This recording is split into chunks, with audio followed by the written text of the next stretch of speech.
Bonjour les enfants, alors aujourd'hui je vais essayer de vous montrer un petit peu comment on peut faire une petite activité mathématique avec vos parents, vos tatas, vos nounous.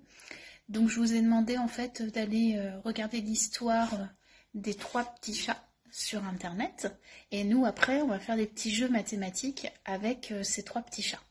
Donc pour faire le jeu aujourd'hui, on peut soit, si on a une imprimante, imprimer les petits chats que je vous ai envoyés par mail, ou alors, vous voyez, avec mes grands talents de dessinatrice, dessiner des petits chats sur des petits morceaux de papier, alors assez grands pour que les enfants puissent les manipuler.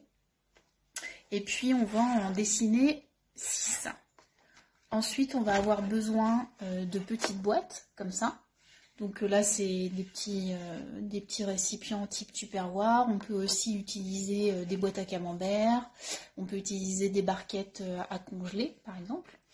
Et puis, sur ces barquettes, on va venir écrire et dessiner une représentation du nombre. Alors, c'est un peu des grands mots, mais en gros, ce qu'il faut comprendre, c'est qu'on va essayer de faire comprendre aux enfants que quand on écrit 2, le nombre 2, c'est-à-dire combien il y a d'objets, le 2, on peut l'écrire de cette manière-là.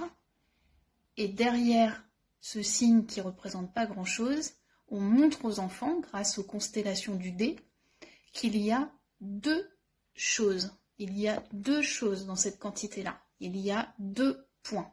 Et petit à petit, le but du jeu avec les enfants, c'est qu'on nous n'utilisions plus cette représentation-là, mais qu'on utilise celle-ci. Parce que dans la vie de tous les jours, en fait, on représente rarement la quantité 2 grâce au dé, à part quand on joue aux petits chevaux, ou voilà, mais autrement, on la représente avec l'écriture chiffrée. Ça, c'est ce qu'on appelle l'écriture chiffrée.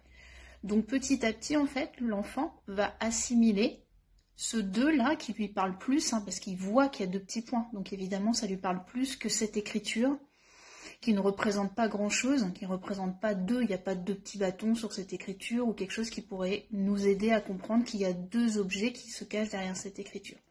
Donc petit à petit, on va penser que l'enfant va assimiler que le 2 écriture chiffrée correspond dans sa tête à 2 objets.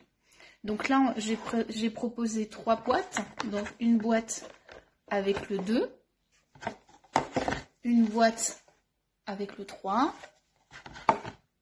et une boîte avec le 1. D'accord?